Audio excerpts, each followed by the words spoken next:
హుజురాబాద్ నియోజకవర్గం Congress party incharge Udathala Pranav Hanamkonda జిల్లా కమలాపూర్ మండలంలో పర్యటించారు.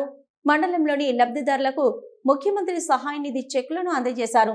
అనంతరం వారు మీడియాతో మాట్లాడుతూ హుజురాబాద్ ఎమ్మెల్యే పాడి కౌశిక్ రెడ్డిపై ప్రణవ్ ధ్వజమెత్తారు.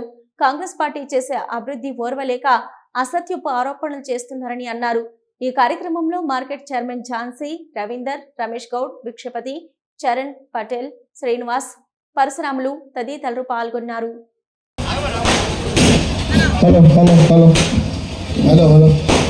మెరుగు హరిప్రసాద్,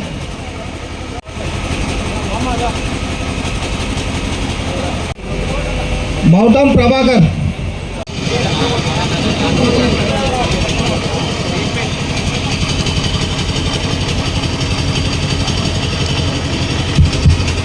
దాఖలాలు లేని పార్టీ ఏదైనా ఉందంటే అది టీఆర్ఎస్ పార్టీ. మరి మొన్న ఎమ్మెల్యే నోటికి వచ్చినట్టు వాగిండు, మళ్ళా రీల్ స్టార్ మళ్ళీ బయటకు వచ్చిండు. ఇక రీల్స్ చేయడానికి మళ్ళీ ఒక వీడియో పెట్టాలి, చాలా రోజులు అయింది అని చెప్పి బయటకు వచ్చి మళ్ళీ ఒక వెయ్యి కలెక్టర్కి ఏదో ఇచ్చి పెద్ద స్కామ్ రాష్ట్రంలో జరిగింది. ఏం జరిగిందంటే ఇందిరా మిల్లు స్కామ్ అని చెప్పిండు. మరి ఎమ్మెల్యే గారు అడుగుతున్నా, నేను ఏం స్కామ్ జరిగింది? స్కామ్ అంటే అర్థం తెలుసా మీకని నేను అడుగుతున్నా. పచ్చకామర్లు ఉన్నోడికి లోకమంతా పచ్చగా ఉన్నట్టు ఏ స్కీమ్ పెట్టినా మీరు స్కామ్ కింద భావిస్తుంది. ఎందుకంటే మీ ప్రభుత్వంలో జరిగిన ఇరిగేషన్ స్కామ్ జరిగింది, చేపల స్కాము, గొర్రెల స్కాము, బర్రెల స్కాము, చెప్పుకుంటే చెరువుల స్కాము, ఇది ప్రతి ఒక్కటి మీ హయాంలో జరిగింది. ఇక ఏ స్కీమ్ ఉన్నా స్కామ్ ఉంటుందని చెప్పి మీ ఆలోచన విధానం అట్లుందనమాట. ప్రూవ్ చేయండి, నిరూపించండి. పుట్టుట్టనే సొల్లువాగుడు వాడు కాదు. మీ పక్కనున్న నాయకులే, మీ పార్టీ నాయకులే నవ్వుకుంటున్నారు. హుజురాబాద్ నియోజకవర్గంలో నిరూపి ఇందిరా మిల్లుల స్కామ్ జరిగింది అంటున్నావు కదా, నిరూపించి మాట్లాడు. ఏం స్కామ్ జరిగింది అనేది.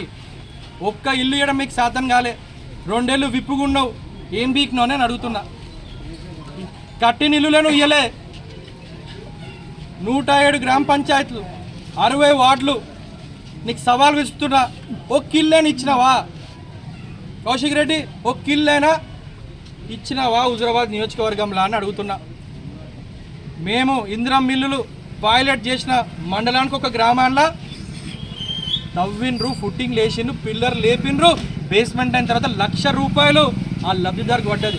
కమలాపూర్ మండల్లో దేశరాజ్పల్లి విలేజ్లలో బేస్మెంట్ అయిన తర్వాత ఫస్ట్ ఫేజ్ ₹1,00,000 వాళ్ళ అకౌంట్లో జమ అయింది. ఇది వాస్తవం కాదా? నిరూపించాలా? నీకు దమ్ముందా? నిరూపించగలుగుతావు. ఒక ఇల్లైనా టీఆర్ఎస్ నీ బీఆర్ఎస్ గవర్నమెంట్ ఉన్నప్పుడు ఒక్క లబ్ధిదారికి ఇక్కడ ఇల్లులు కట్టినావు. మరి దానిలో ఒక్కోళ్ళకి లబ్ధిదారులకు పంపించినావు లోపలికి అని నేను ఈరోజు అడుగుతున్నా. ఫస్ట్ అది మాట్లాడు. మీరు శాతం కాక మా ప్రజాప్రభుత్వం ఇల్లులు ఇచ్చిన తర్వాత ఇన్ని పథకాలు, ఇన్ని స్కీములు